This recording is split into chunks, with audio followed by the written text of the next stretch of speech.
Introducing National Streaming Sports, live and on-demand sports talk programming that you can access 24/7. For the premier sports talk experience, tap into our Roku channel.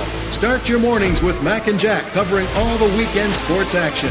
Then pour a cup and enjoy all the sports you can drink on the Coffee and Sports podcast. At midday, talk sports from east to west on the Coast to Coast podcast. Followed at night by some hot girl talk with Prim and Proper Sports featuring Sonja Pearson.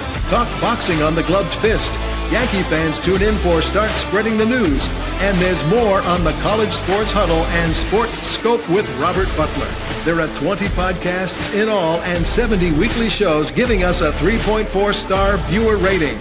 To find us on Roku TV, search for National Streaming Sports on the Roku search bar. Click on the logo and you're in. National Streaming Sports, live and on-demand sports talk for America.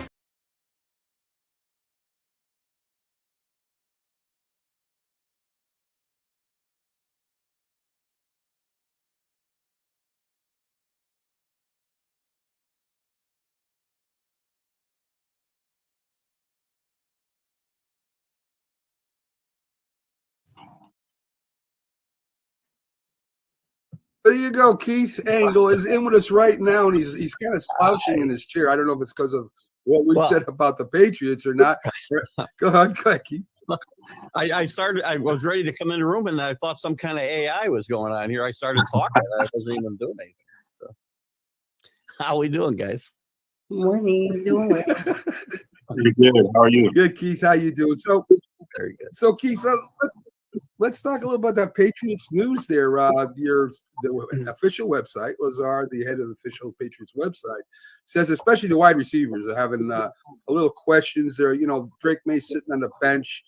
They're rookies also. Some of them young players. They're out getting their butts kicked, and Drake May is not. And, they're a little frustrated with the quarterback right now, Brissett, not getting them the ball. What do you think? Is there a mutiny afoot, Keith? No. Players play, coaches coach. Shut up, do your own job, and let somebody else worry about those decisions. You guys have got no standing to take any stance about, Boston. I love the Boston media. Boston media was like this when the Patriots were running amok in the league, and they were already looking for a reason to tear this team down. They're amazing out there. We didn't expect this season to be any good. I didn't expect it to go much different than it's gone. So, look, do you want to throw Drake May to the Lions and ruin his confidence for God knows how long? Then go ahead, have fun. But I think the Patriots have taken the right course of action here. And these young kids need to be quiet, learn their own jobs, and that's it. But consider this, Drake May. Good evening and welcome to Prim and Proper Sports Friday with the fellas. Of course, this is myself and B. Trilla, of course, the great Mac. We have been starting shows all this month in honor of Mac McGrath, our great producer who we lost a couple of weeks ago now. Good old Mac is the reason why I sit here tonight. B. Trilla, thank you so much for joining me. You guys make sure you download the Roku app so that you two can be in the know when we are live, 24/7 sports without the cost of cable. And hello to Miss Linda. We are still praying for you. Everyone come in, comment, share, and subscribe and do all that good stuff. Trilla, so right now, how was your day, first of all? Let's start there. It was a glorious day. It was Friday. I got off early, so it was beautiful outside. It was like 82 degrees outside. The wind was blowing just right, so it wasn't, humid and hot. It was great. Sun was out. Sky was blue. Couldn't better ask for a better day from God. That's for sure. Amen to that. 82 is kind of warm. I mean, it's an 82 there, maybe a different 82 in the South, especially in Atlanta, hot Atlanta. But I'm glad to know that you had a great day. We got a little bit of news to talk about here. Of course, the NBA games right now. This is game 6. The Boston Celtics are playing right now, New York Knicks, and they are trailing significantly. This may be the end of the Celtics tonight. They may be getting, as they said, the Boston Massacre done. It is a almost 20-point game right now. They are in the second quarter, so we'll keep an eye out for that on you guys. Of course, the Denver Nuggets game. Trilla, did you get a chance to watch that game? I watched like the tail end of it. What did you think? I think OKC is in trouble. I mean, they got to start playing better. Shea Butter had 32 points, but it's like he's got to have people up there stepping up with him. He can't be taking on this load by himself. And usually when they win and they beat teams is when he's got other people involved. And let's see. Yeah, Jay Williams wasn't involved. The dude had 6 points. He's the guy that's usually the second guy scoring on that team, and he only had 6 points.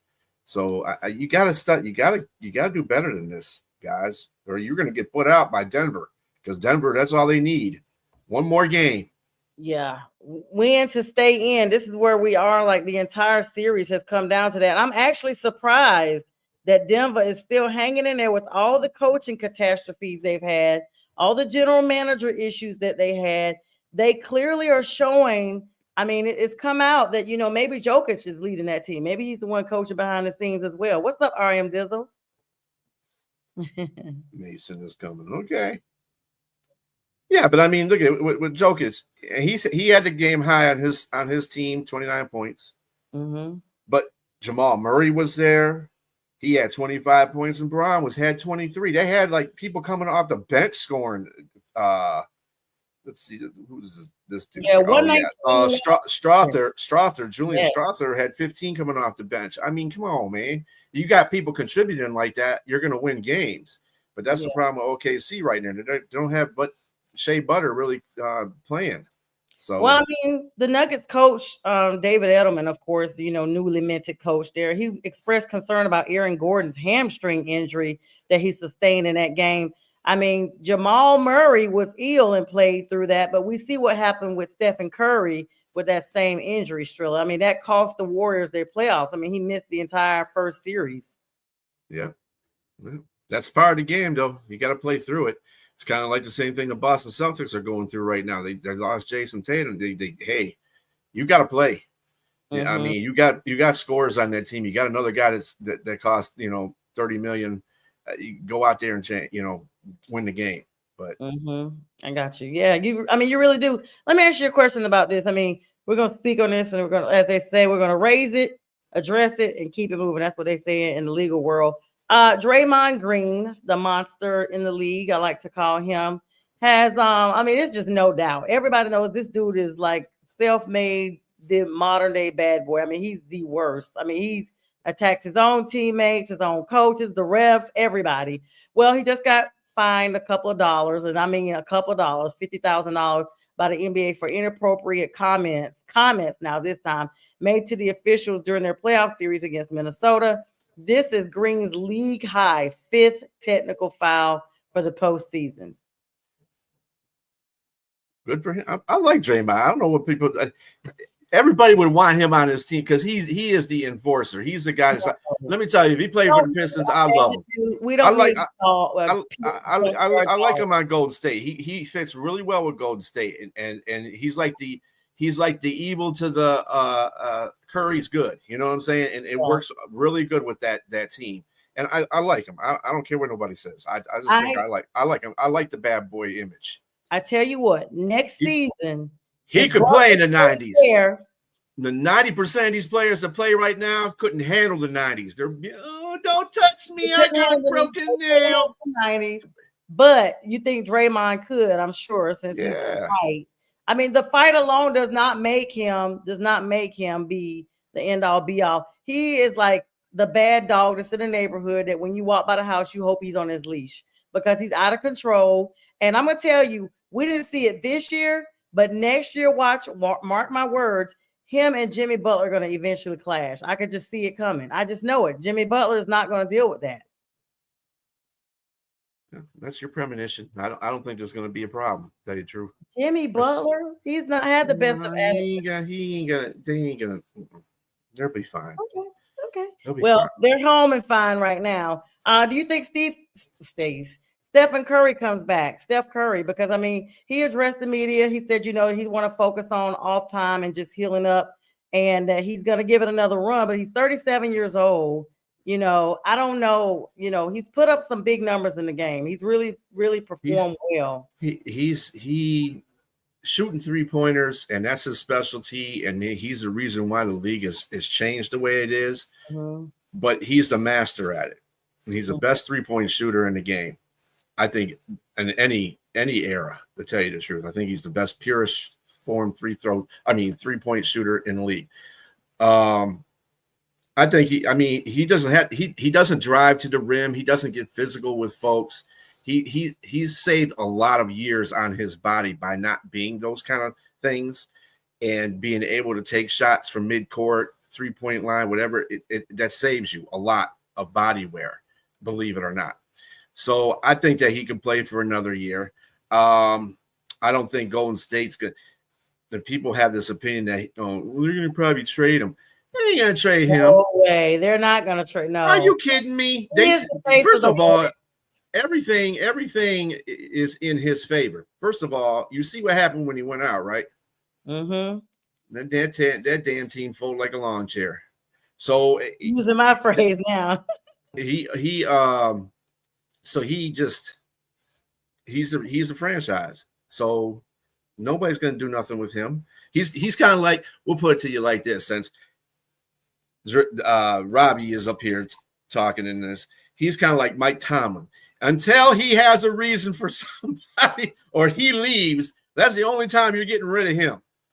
So that's What's up, Robbie?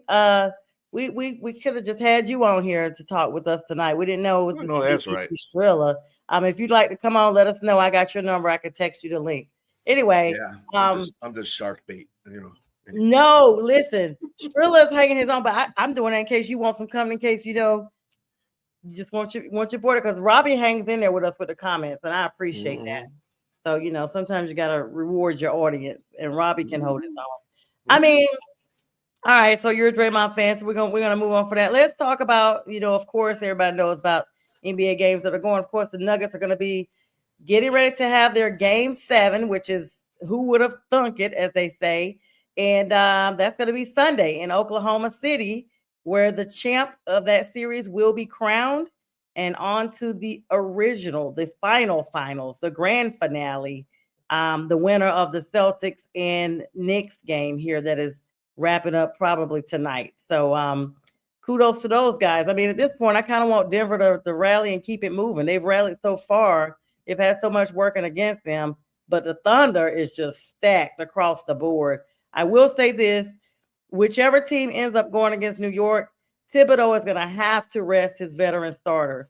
He has been driving those guys like stallions, and he's got a reputation for working his veterans really hard, no breaks, and even when they are facing being fouled out, he still leaves them in there. It's just like he's desperate and will do anything to make sure he secures the win, even at the expense of exhausting your players.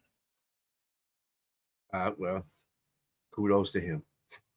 I mean, I know everybody. Everybody wants the Knicks to win for Mac, and I appreciate that. I'm sure he does too. I'm not one of them though. You beat my team. That's how I am. If you beat my team, I don't want to root for you. I don't want to root for you. I was going for OKC anyway. Didn't even make it because I know the Pistons weren't going to make it that far. But I was going for OKC anyway, and they still have to play if they win, they still have to play Minnesota. So that'll be interesting. And then, of course, I think the Pacers are going to knock off the Knicks.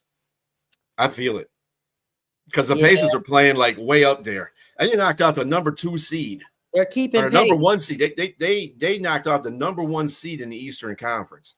Yeah, they're keeping pace. People were really excited about the Cavs. I just was not. I mean, I know they were ranked number 1 going into the finals. I just was not really buying the hype of who they were. I just feel like some teams just kind of have it like that during the regular season. Then when the postseason comes, that's when you see the true team show up. And I think, in my opinion, that's what I was thinking, and that's what they showed me. Yeah, I mean, the only thing I have a problem with the Pacers is Rick Carlisle. Mm-hmm. Rick Carlisle was the Pistons coach for 4 to 5 years, and they always got up to the Eastern Conference Finals, but they could never win. Mm-hmm. And then that's when we got Brown. And once we got Coach Brown, we just went all the way up and hit it, basically got to the championship, won the championship, and we were in the championship the next year. So he has trouble getting over the hump with with these teams, and I hope that he can get over the hump this time when they get into the Eastern Conference Finals, and he can finally beat the Knicks and get into the championship, because he's a really good coach. People underestimate Rick Carlisle. He is a really good coach. He just can't get over that hump. Yeah, Steve-O says 53 million. What's up, Steve-O? Thanks for joining us tonight. All right, let's talk about some more sports news. We've given these folks, neither one of us has a dog or a cat in the fight. Let's talk about some hockey real quick, and then we're going to flip over to the MLB and wrap up with the NFL. Lots of news to talk about tonight. NHL, this is what's crazy right here. Just the mentioning of these two teams. Carolina Hurricanes have advanced to the Eastern Conference Final after defeating the Washington Capitals in 5 games. But the Florida Panthers, get what I'm saying? Like Carolina Panthers, the Florida Panthers are on the verge of eliminating the Toronto Maple Leafs, holding a 3-2 lead in their series heading into Game 6 tonight. So both of those two stories are the top stories. I'm so used to saying Carolina Panthers, like our football team, that I just thought it was really cool that both of those are at the top of the headlines. Congratulations to my Hurricanes. They played. I figured they were gonna. I figured they were gonna beat Ovechkin in the Washington Capitals. They just, they made a big deal about the President's Trophy, and that's most points in the league. And even though they didn't win it, I think Winnipeg won it. But the point of the matter is, that don't make a difference. As a Red Wing fan, I can tell you, you can win the President's Trophy, score 161 points in the season, and still get your butt kicked in the first round. Hockey is a whole different beast in Stanley Cup playoffs. Whole different beast, because 1 seed can easily be beat by an 8 seed, no problem. Because hockey is just an ebb and flow game. But there's other teams are playing. Dallas is a 3-2 leader over Winnipeg right now. Dallas has been playing some extraordinary hockey too. I was kind of surprised because Winnipeg has a very good goaltender. He's one of the best goaltenders in the league, and they've been getting them. And then of course we have the Edmonton Oilers, who wrapped up their series against the Vegas Golden Knights. Edmonton, that is a team right there that people got to watch. Yep. They went down 2-0 to the LA Kings, and the LA Kings were destroying them. They won like 6-2 one game and 6-1 another game. I was like, dude, what's going on with Edmonton? And then Edmonton won 4 straight. I said, okay, it's over now. And then they got into Vegas, and they beat them 4-1. I said, yep, Edmonton's right in Stanley Cup mode right now. That's the team to beat right now. Whoever has to play them, I feel sorry for you. That's all I got. They're ranked like number 3 in the standings. They're 48-29, just 4 games behind the Kings and 3 games behind the Golden Knights. Yeah, they're ranked pretty good. The Pacific Division. And it's funny because when the season started, I actually talked about them a little bit, kind of they were the team to watch out for. But yeah, B, continue on with this. So, yeah. And so, on the Western Conference, that one is going to be – I like the Jets. They did win the last game. They did stave off elimination because it was 3-1 Dallas. They did stave off elimination by shutting out Dallas. So the next game is tomorrow, Saturday, and it's going to be in Dallas. So we'll see if Dallas can wrap up the series or if Winnipeg still got some fight left in them to take it to 7. But that's a hard series to call. I don't know who is going to come out of that series, but that's a hard series to call. Between Toronto and the Toronto Maple Leafs and Florida Panthers, Panthers lead that series 3-2. Right now, they're in the second period and it's 0-0. So they always play tough. They are. That's more defense than anything. What's up, Pink Fan Fur? The girl behind our reels, the lady extraordinaire. Fan Fur. What's going on? And Robbie says, besides the 2018 Caps are just a regular team. I don't like Washington. He's a Pittsburgh Penguin fan. So that's why I was like, anyway. I can see that. So so they gotta look out for those. Yeah, B. Yeah, the Maple Leafs. I'm not a big Maple Leaf fan because I'm a Red Wing fan. I can't stand the Maple Leafs, but the Maple Leafs, they haven't been to a Stanley Cup in a long Underdog. long time, but they are playing really good hockey. If they manage, and this is another series like the Dallas series, I don't know. If Toronto steps up and they go to a game 7, it's going to be ugly game 7 in both of these matches. So, who you got pulling it out for each of the conferences so far based on where they're playing? You think the number ones are going to be the ones that stay the number ones? No, like I said, in the Eastern Conference, I would have to say that. I mean, I like the Hurricanes. The Hurricanes are playing really good hockey. They got that tribe with Brindamore. Yeah. When they got in the trade, man, that was one of the best trades. So many times though, B. Maybe this trade will help them. I think they'll do good. They pretty much took care of the Capitals. I mean, they took care of the Capitals. I mean, you beat them 4-1, and the Capitals were like favored in this series, to tell you the truth. So, I mean, Hurricanes really put it on them. So I give them, but I'm telling you, I don't. Edmonton, they're playing like right here now. They're playing way up there now. So I think I'm gonna have to go with Edmonton all the way. We got a score update real quick. I know that's right. Halftime, guys. This game is a wrap. New York 64, Boston 37. It's 27-point a wrap. Boston has folded up. I mean, McBride and them are out there at halftime, high-fiving and everything like the game is over. I mean, they're showing all the celebrities from New York that has clearly pulled all the way up. Jalen Brunson is giving the kiss sign to the crowd like it's a wrap at halftime, and somebody's out there playing with a black eye. Wow. Wow. Okay. There's everything going on in that game, huh? Everything. I mean, it's the Northeasterners for real. They get it how they live. Battle of 95. So congrats early to the Knicks. I mean, but let's be clear though, B. The Celtics have been coming from behind those 20-point deficits. This has been that type of playoff series with every team. They come back and overcome these deficits. But I don't know about this. Nah, not this one. No. If Jason Tatum was in it, I would bank on it, and they probably wouldn't be down by 27 points at this point either. Yeah, but I think that I forgot who called it, but they said that they'll go in there and the Knicks will win that game. I mean, the Celtics will win the next game after they were up 3-1. They'll win the next game, and then in the next game, the Knicks will take care of them. So I forgot who called it. I think that was Keith. I'm not sure. Well, I said it's basically denying the inevitable. What's up, Bo? Bo, are you free with me? Bo, you want to come on the show? It's the same link if you want to come on. Yeah, just boring me with Sonja, so No, I'm trying to get you. Listen, I'm trying to just make sure Oh, that was Bo. See, I thought it was Bo or Keith. I knew one of them said that. No, Bo. Oh no, Bo just said let's go. So maybe he. No. He. I just read the comment here. He said, "Hey, that was me about the comment I made." Oh about the yeah, Knicks. he said it. Oh, sorry, that was Bo. Yeah. All right, Bo. Yeah. He said he was being nice, right?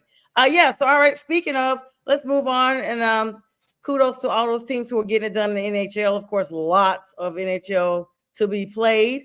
Did you finish your wrap up with that segment? Yep. All right. I sure did. Let's move on real quick. Now, MLB, this is rivalry weekend, y'all. It's Mets, Yankees. It's the Yankees. It's the Yets and the Mankeys. Okay. Mm-hmm. It's Juan Soto's return after his, free agency and move on over to the rivals. But here we go. The Chicago Cubs also, their rivalry, the White Sox today, the Cubs defeated them with Pete Crow Armstrong having a strong offensive performance.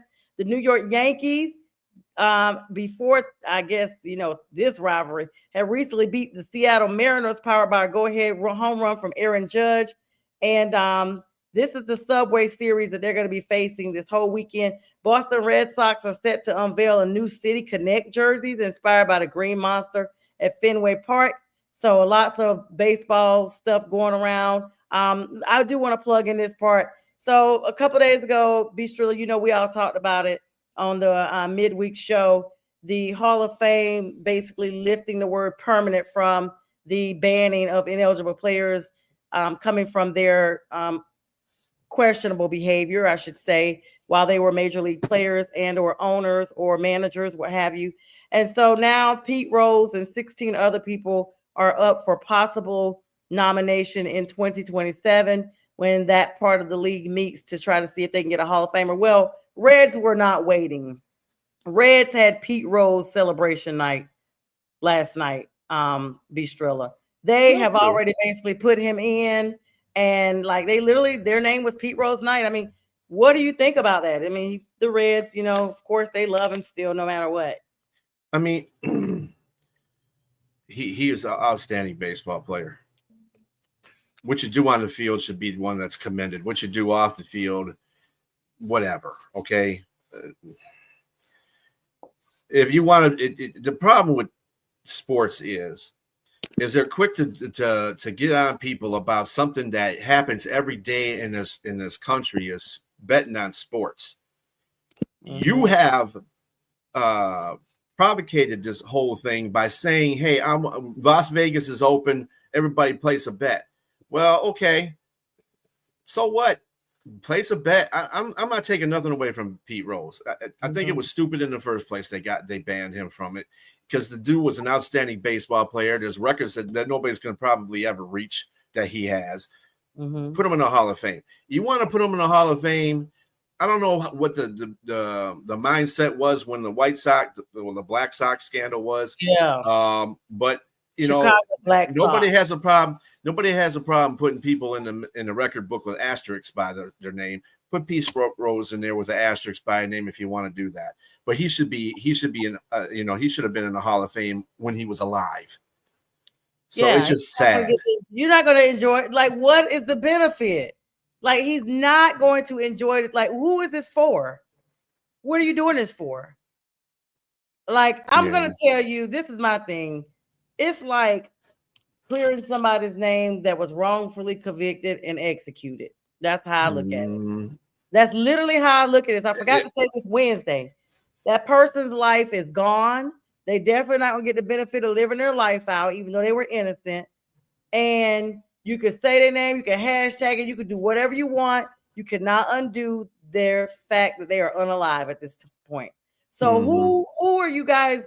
Who Reds fans? What difference does it make?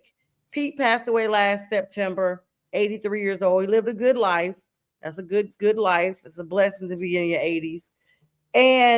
But now it's not even a year later. Now they're lifting this, you know. They want to be more appeasable. I blame the time that we're in, Bistrilla, because everybody wants to, on one hand, you have the whole, let's go ahead and get rid of everybody that's making victims out of certain people. But then you have other crimes that you're like, well, maybe we were too hard on that.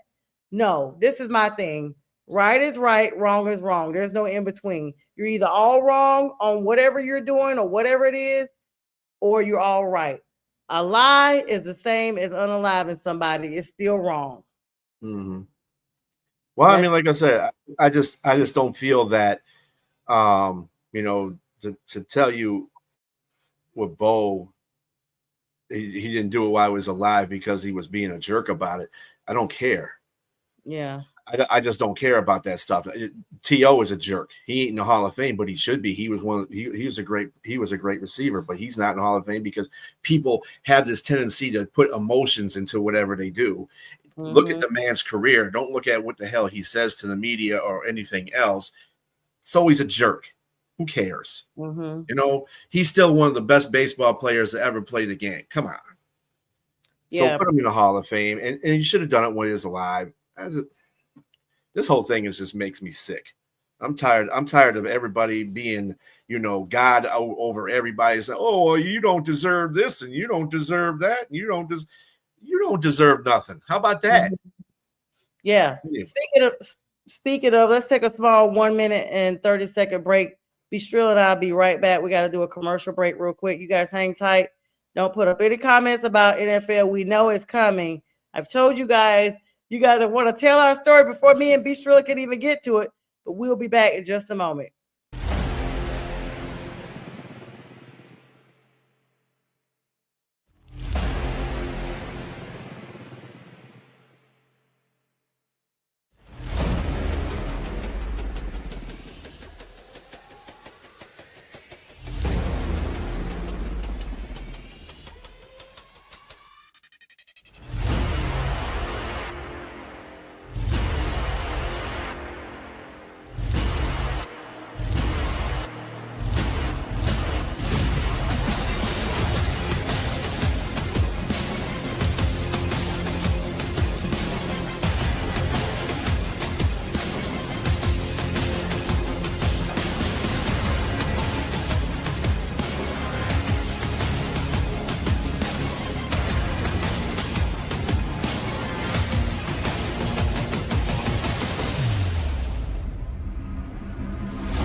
This is a Huddle Sports Network broadcast.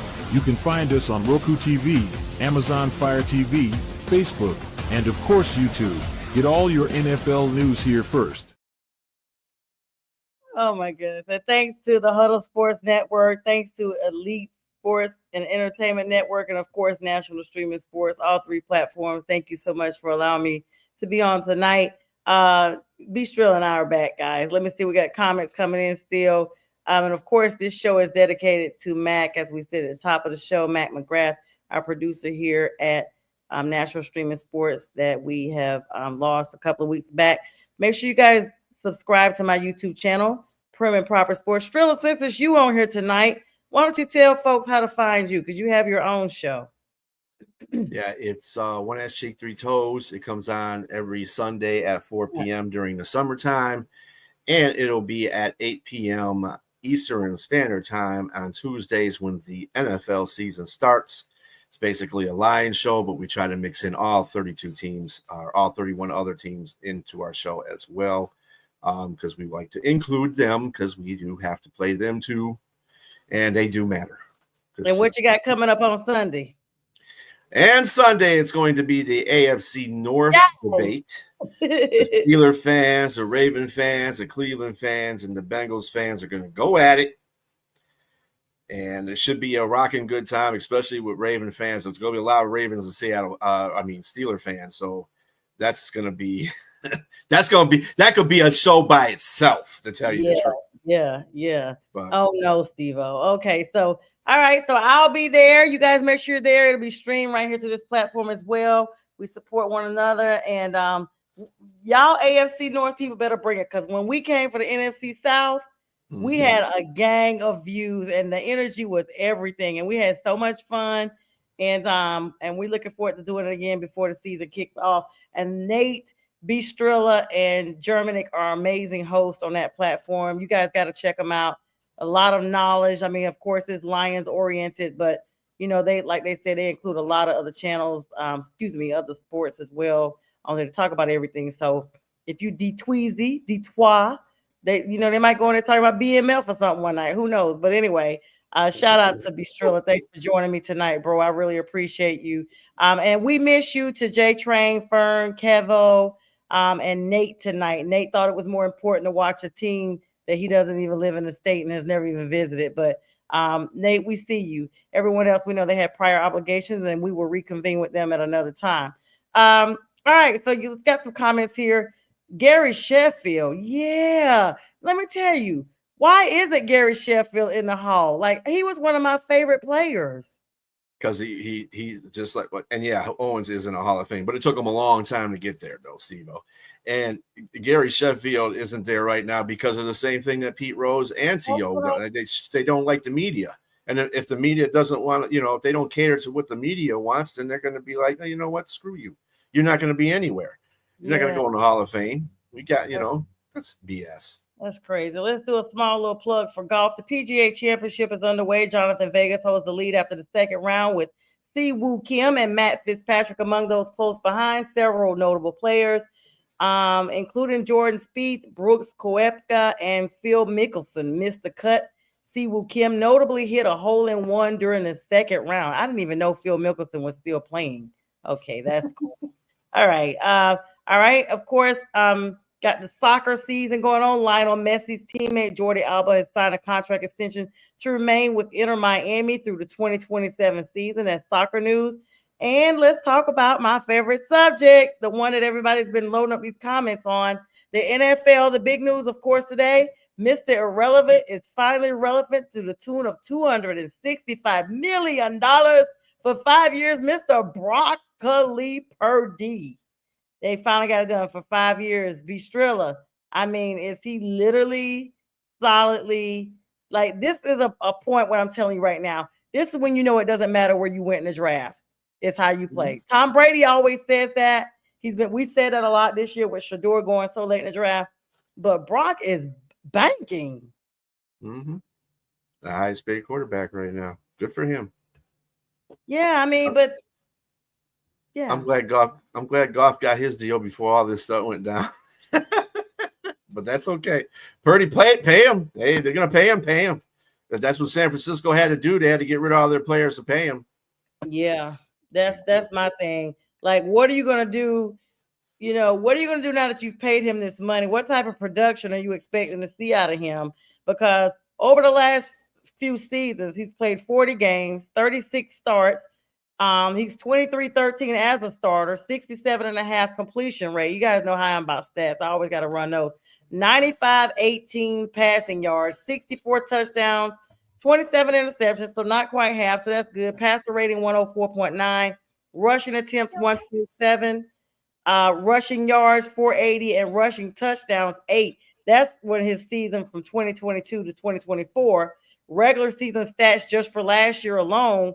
He played 15 games, so 3 of them he did not play. Started for 15. Record as a starter, he was 6-9, ranked 65.9, and basically had 64 yards, 20 touchdowns, 12 interceptions. Passer rating was 96.1, so that was decent.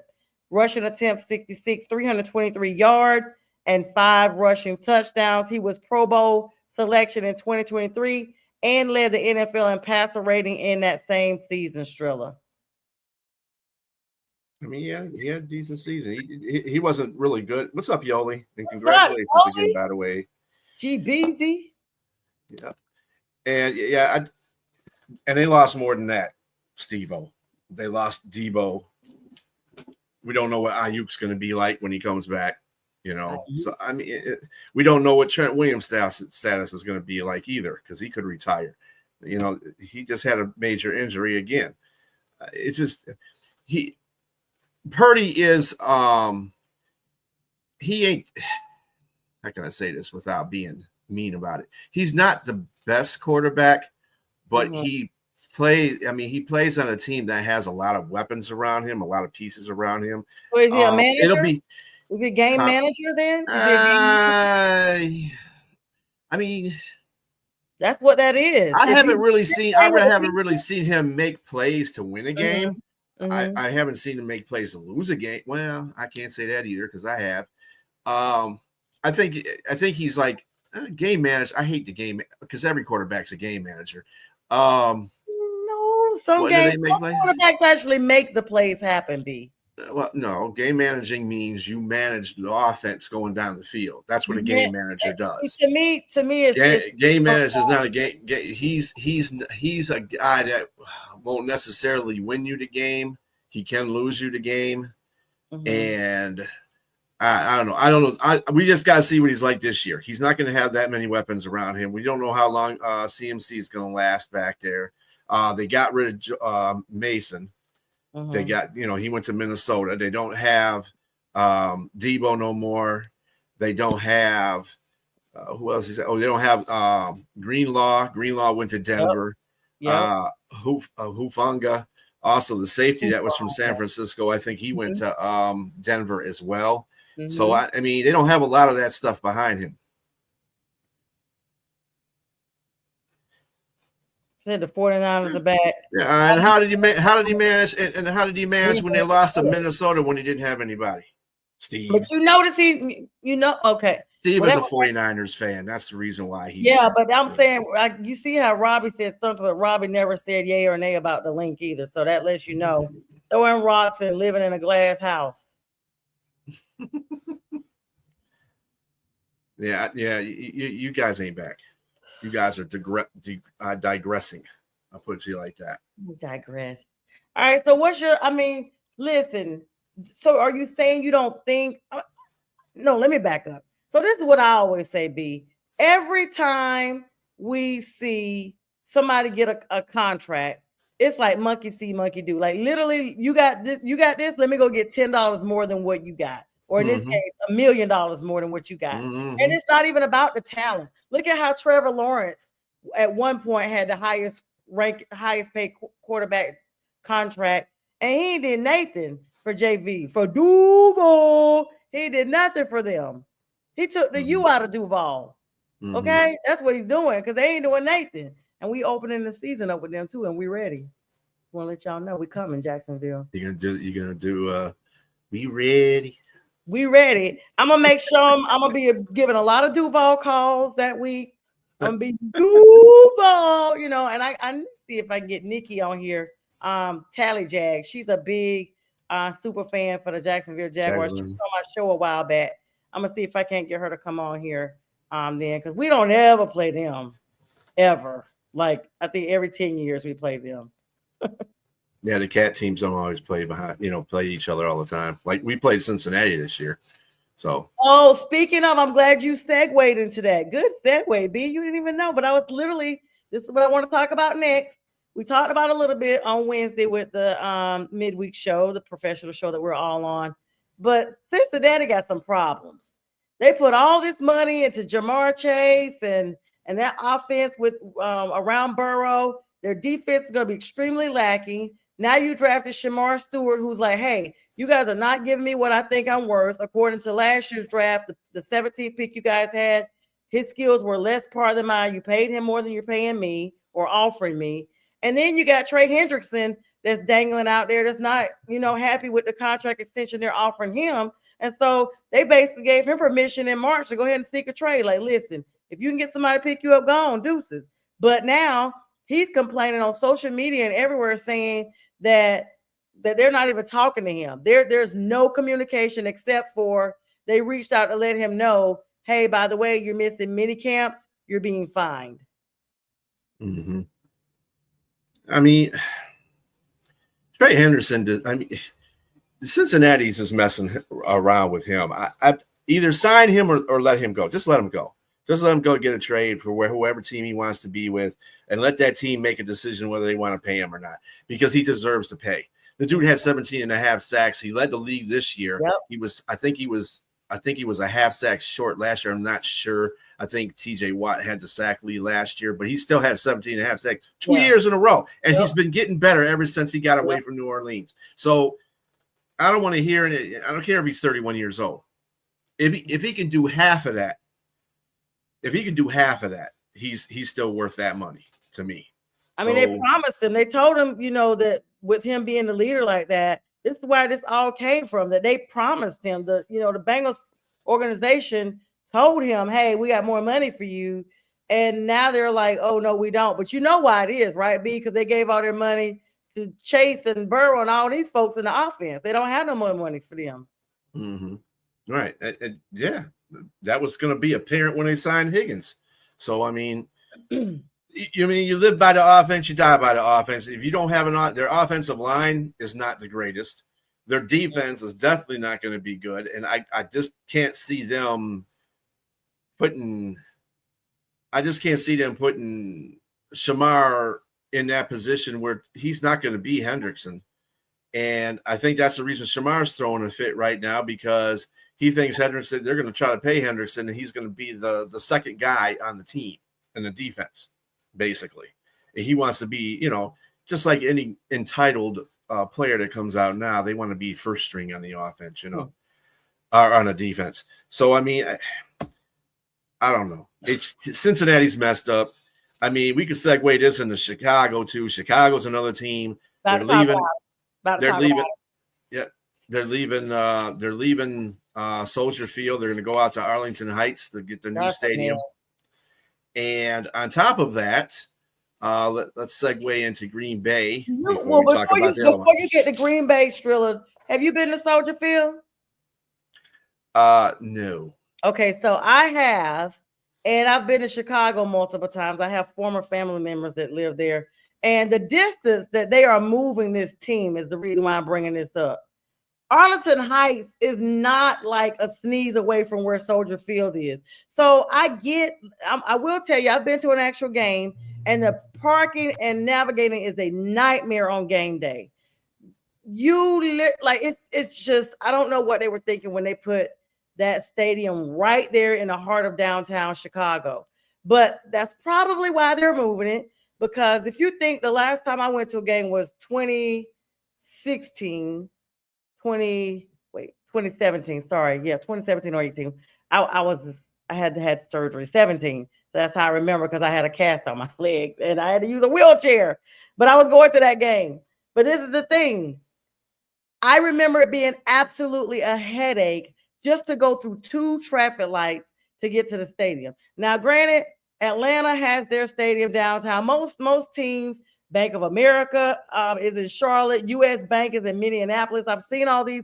They're in the heart of downtown, but I don't know what it looks like on game day. On Lakeshore Drive, getting into Soldier Field, you may as well have took the ocean and came up through Lake Michigan to try to get to the back of the stadium and get on there.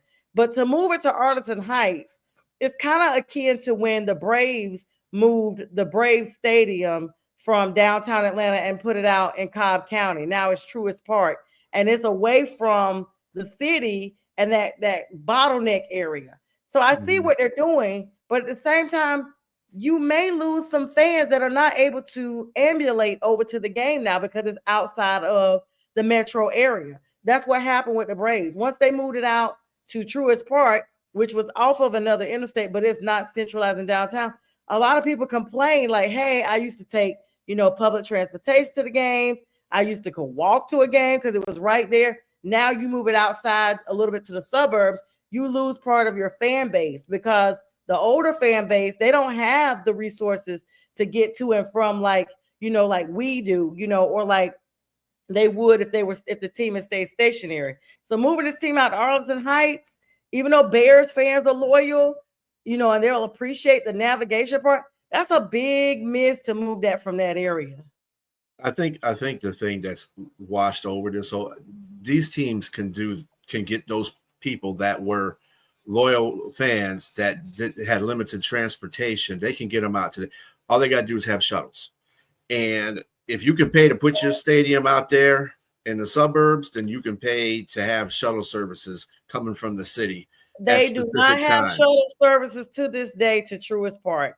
Right. Yeah. And that's a problem. That means your football team is not looking out for the people that were loyal to your football base. I don't understand that. And we don't have that problem in Detroit because all three of our stadiums are like right there in the middle of downtown, and there's no congestion. We've had 3 games down. We've had 3 games down there at one time. Tigers, the Pistons, I think it was like Pistons and Red Wings, and then the Lions were playing, and we had them all down there at one time. And yes, it was crowded, but it wasn't as congested. This is one of the reasons why I hate Chicago, because you can't get nowhere in Chicago. Chicago's a bunch of one-way streets, and it's ridiculous. It's you can't get nowhere. You have been there, or you just haven't been. I haven't been in the stadium. Yeah, I haven't been. Well, the new stadium is 27 miles away from Soldier Field, and just right now, going down 90 East, because you got to take 90 or 290 to get there. It's a 45-minute ride, and that's just now at 8 o'clock at night, their time. Imagine during the daytime how crowded that area would be and how long that travel would take. But anyway, they have a train that goes out there, just a FYI. They do have the train that comes out, the Metro train. I've ridden it. It's pretty nice. It's like the train out of Penn Station. So they're going to go there. Right now, they're only charging them $3 to $7 to ride it. So clearly that's the avenue they're going to take. See, Atlanta doesn't have that. They have a train, but it doesn't go out to Cobb County.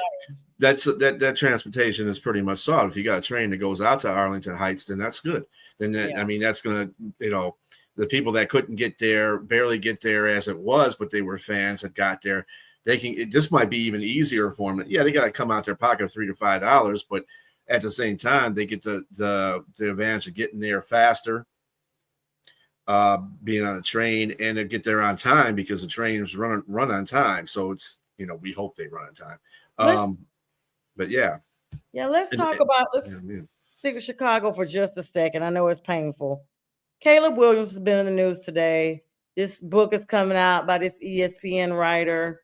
And his dad is quoted as basically doing what Shedeur Sanders' dad did, but now this is real prominent. But these dudes, Caleb and his daddy, basically tried to get out of the draft altogether. And in fact, they're even saying after Caleb got to Chicago that he got no guidance on how to watch film. This is not a story. You want to know why it's not a story? Because we heard this story 2 years ago when he was a rookie. Same story. Same story. Stop retreading stuff and putting it out there after he's been there a year or two. Come on. Stop. We already know he didn't want to go to Chicago. He said, I'm not going to go play for Chicago. In fact, he did not want to play for Chicago. I mean, players are going to have that.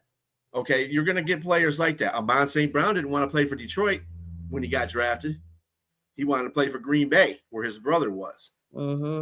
But you see how he ingested the city and everything, and now he's cool as hell. And he's but that's the reason he want to be there with his brothers. Kind of different than just saying Caleb Williams don't want to go because. And that's not necessarily true. He just didn't want to be in Detroit because Detroit sucked. Okay, at the time. But Chicago, and Chicago sucked too, and that's the reason why Caleb didn't want to go to Chicago, because he already saw what the quarterback situations have been there.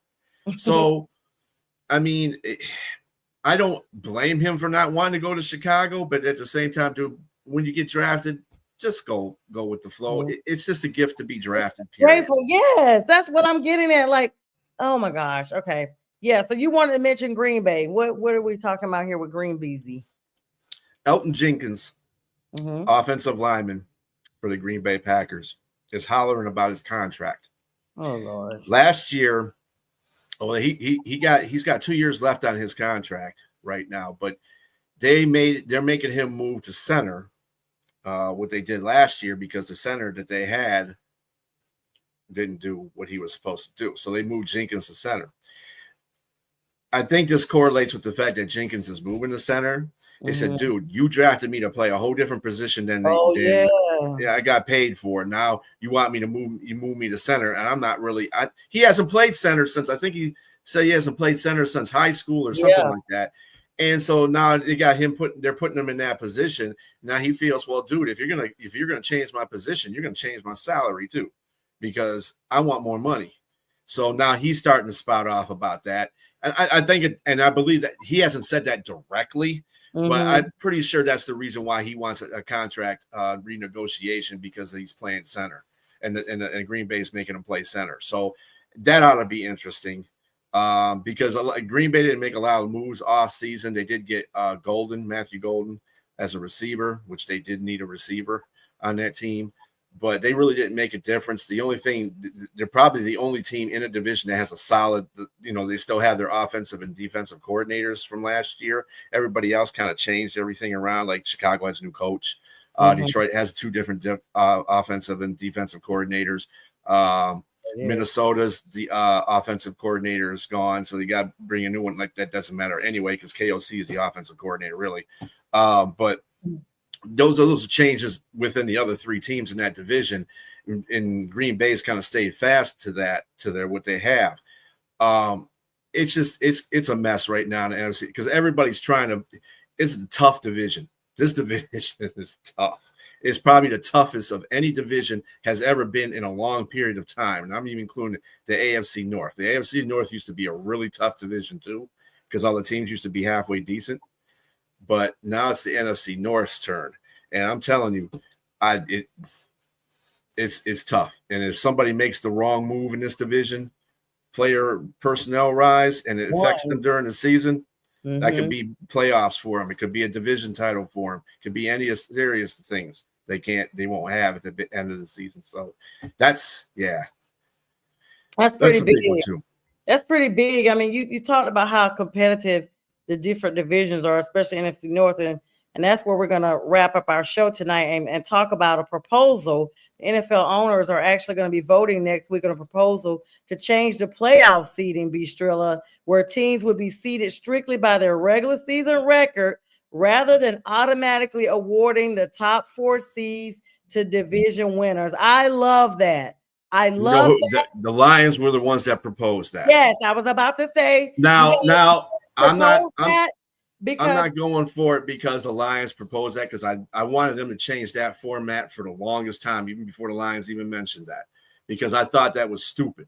I said, okay, so you put the division winners in there, that's fine. Okay, we'll do that. But if you got a 9-7 division winner and a 12-5 team has to play them because they're in a wild card because they play in a tough division, you mean to tell me that you want them to go on a road to the home team? And I say, well, if you're 12-5, they should beat them at home. No, they don't deserve that. They should have the home game and the division winner that has 9-7 records should go to them. Yeah, that's what I felt like too. And you guys, but the thing is, even though the Lions are the ones that proposes, and it definitely makes a lot of sense because we saw it really affect you all more than anybody. It's still going to be a long shot. It didn't affect us because we won a division. It affected Minnesota because had Minnesota, if they played in the current format. Well, when I say you guys, I don't mean your team. I mean the division. Like you guys' division was the one that's affected by that the most. Because Minnesota would have played. I think they would have played Tampa Bay, and the Rams would have played Philadelphia. And considering the fact that the Rams and Philadelphia played a pretty tight game that could have went either way. You know that the playoffs could have just changed. Washington wouldn't have been playing the Lions. They would have been playing they would have been playing Tampa Bay. That's what it was. They would have been playing Tampa Bay.